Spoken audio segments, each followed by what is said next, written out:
Dans le cadre de la promotion de la femme, une conférence des femmes leaders a été organisée au Burundi avec la présence de plusieurs invités, y compris la SOV RDC, la SOV internationale et différents participants venant de différents coins. Une conférence organisée par ASOV Burundi et Human Health Earth Burundi, HHA. La conférence a commencé par un mot d'ouverture de Madame la représentante de la SOV Burundi. La SOV, c'est toute une organisation. Alors j'ai été mandatée pour représenter notre association parce que c'est cette association qui est à la base de cette rencontre. Je n'ai pas beaucoup à dire, mais juste je vous remercie de votre présence parmi nous et de votre patience, je peux dire, parce que vous connaissez vous-même que nous avons, quand même, je ne peux pas dire, mais chacun est conscient de ce qui se passe ici. Alors, on peut tout oublier et puis commencer notre travail et faire notre atelier qui nous est amené ici. C'est donc atteindre l'objectif de notre rencontre. Donc, je n'ai pas beaucoup de choses à dire. Je dis et je vous remercie. Mesdames, Messieurs,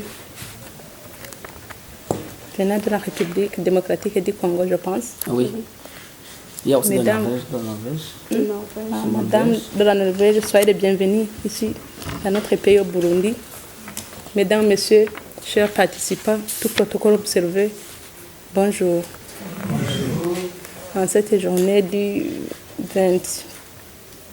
27 juin, vous nous procédez à l'ouverture de cette activité. Permettez-moi de vous remercier, vous tous, chers participants, pour avoir répondu à l'appel, à l'invitation qui vous a été adressée. Votre participation, malgré vos multiples sollicitations, témoigne de l'importance que vous avez accordée à la thématique qui nous réunit aujourd'hui. Le ministère en charge du genre se préoccupe beaucoup de la question du leadership féminin. Il travaille d'arrache-pied pour promouvoir l'équité et l'égalité de genre. Car je pense que vous tous, vous savez que un pays ne peut pas arriver au développement durable quand une partie de la population, qui est aussi une partie qui est grande, parce que je pense que dans tous les pays, dans plusieurs pays, les femmes représentent plus de la moitié de la population. Quand les femmes alors sont laissées derrière, sont laissées de côté, on ne peut pas prétendre arriver à un développement durable. Il faut que tout le monde soit associé, il faut que tout le monde soit impliqué. Beaucoup de facteurs alors entrent en jeu pour réussir. Les femmes elles-mêmes ont un rôle à jouer pour promouvoir l'égalité et l'équité de genre. Les hommes eux-mêmes ont un rôle à jouer pour promouvoir l'égalité et l'équité de genre. Il ne faut pas que les hommes continuent à résister au changement. Au contraire, ils doivent contribuer pour promouvoir les droits des femmes. Ils doivent contribuer pour que les femmes aussi et les hommes puissent travailler ensemble, pour que les femmes puissent travailler comme partenaires égaux aux hommes à l'édification d'une société riche et prospère. Je n'ai pas beaucoup à dire, c'est juste un petit mot d'ouverture. Nous demandons alors, chers participants, nous vous demandons de participer efficacement et effectivement pour contribuer à la préparation de ce 8e sommet. Vive la paix et la sécurité dans la région, vive l'équité et l'égalité dans tous les secteurs de la vie. Merci beaucoup.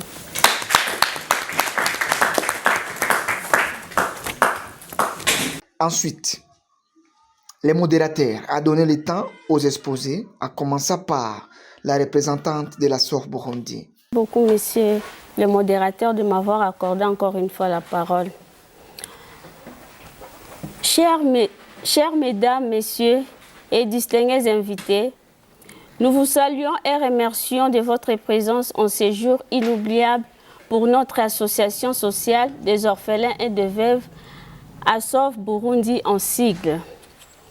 Considérant les inégalités socio-culturelles ainsi que les violences faites aux femmes et aux jeunes, convaincus que les jeunes filles constituent l'avenir de la société, nous nous sommes engagés à créer cette association afin de soutenir les veuves dans tout leur quotidien, d'éduquer les orphelins, mais aussi combattre les différentes formes de la violence que subissent ces derniers dans leurs familles et communautés, au Burundi en particulier et en Afrique en général.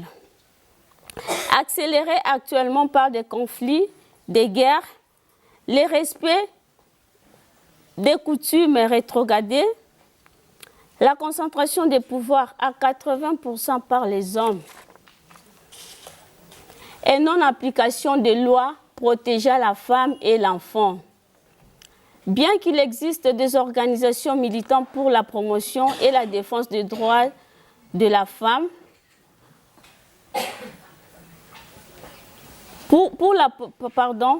bien qu'il existe des organisations militantes pour la promotion de la défense des droits de ces derniers, leurs souffrances sont encore énormes et nécessitent une solution durable et d'autres interventions. Pour mettre fin à la violence faite à la femme et à la jeune fille, nous vous proposons 3 piliers essentiels, c'est concentrer là-dessus, à savoir la prévention, protection et la prestation des services essentiels pour les femmes.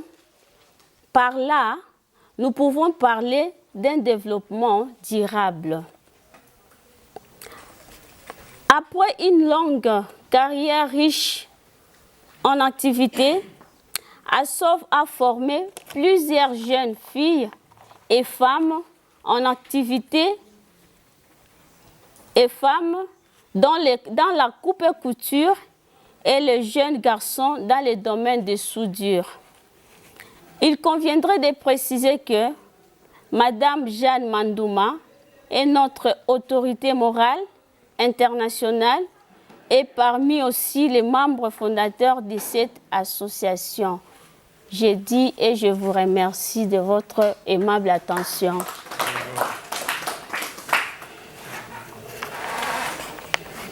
La représentante du HHA a aussi pris la parole pour son exposé.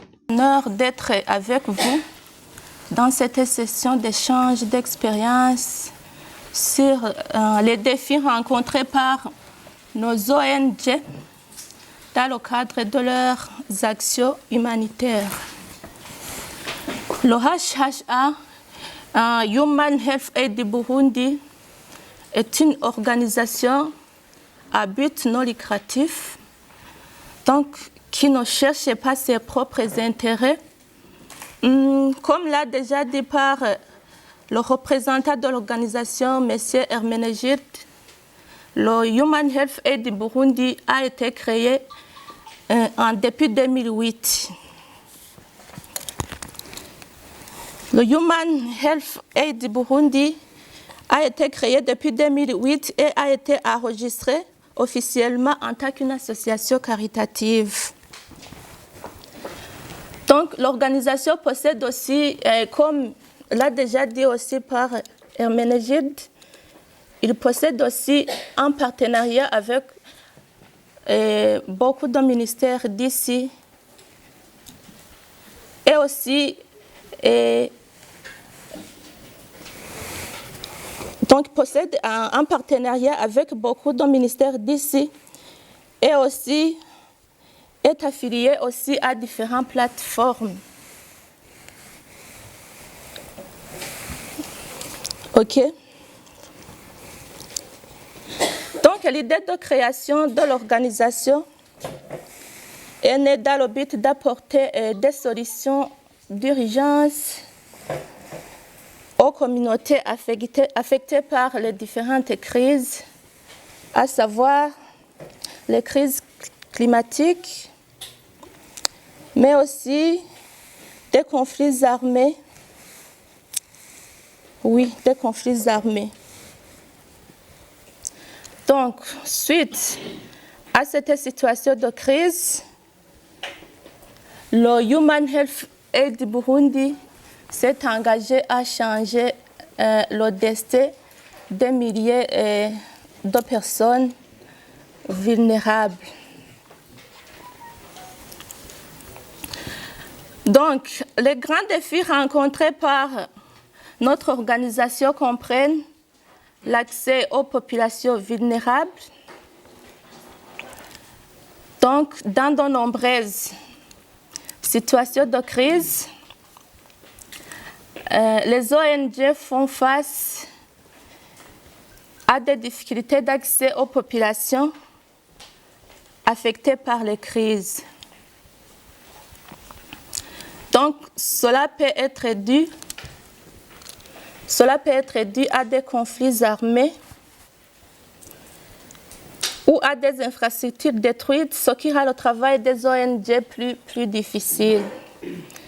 Il y a aussi le financement des opérations. Donc, les ONG humanitaires dépendent souvent des financements provenant des donateurs individuels et institutionnels pour le financement des opérations.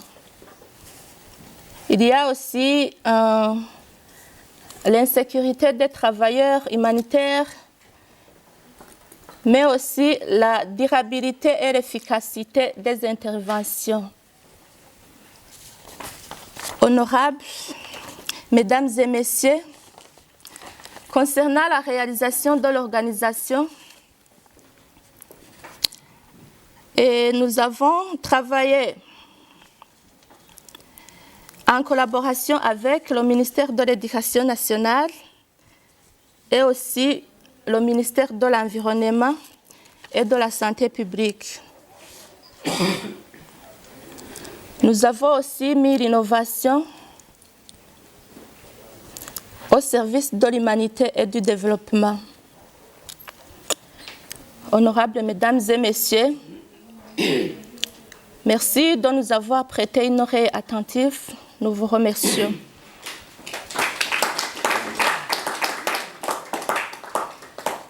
Avec échange de questions-réponses des participants à cet atelier sur l'exposé des HHA, tous motivés et courageux, les participants ont posé plusieurs questions de vouloir savoir les actions de l'organisation HHA. L'étape suivante était des témoignages des participants invités venant de différents coins et surtout ceux de l'étranger. ASOV RDC a pris la parole avec son secrétaire Feza Adela. C'est pour nous un grand honneur de se retrouver ici dans ces cadres afin d'échanger ensemble les expériences. ASOV RDC est une assistance aux veuves et orphelins, une association sans but lucratif, une organisation non gouvernementale qui a vu son jour à Stockholm, en Suède, depuis 2010. Elle a aussi un siège secondaire à Uvira, en République démocratique du Congo, depuis le 1er avril 2015. Et son visionnaire est l'apôtre Pierre Bagama Mandouma. Son bureau actuel se situe dans le quartier Rombe 2, avenue Mounanira, numéro 25. ASOV RDC a comme domaine d'intervention promouvoir le développement des veuves et orphelins et encadrement de ces derniers. Promouvoir l'artisanat tel que le tricotage, la broderie, ainsi que la coupe et couture. Promouvoir l'agro-pastoral, la pêche, la prévention contre le VIH-Sida et les autres maladies sexuellement transmissibles. Comme les autres associations, nous avons rencontré certaines difficultés, notamment la guerre, les mariages précoces, la violence sexuelle, la marginalisation de la femme sur tous les plans et autres. Mesdames et messieurs, distingués invités à vos titres et qualités respectifs, c'est assez peu de mots que nous vous souhaitons une fois de plus merci.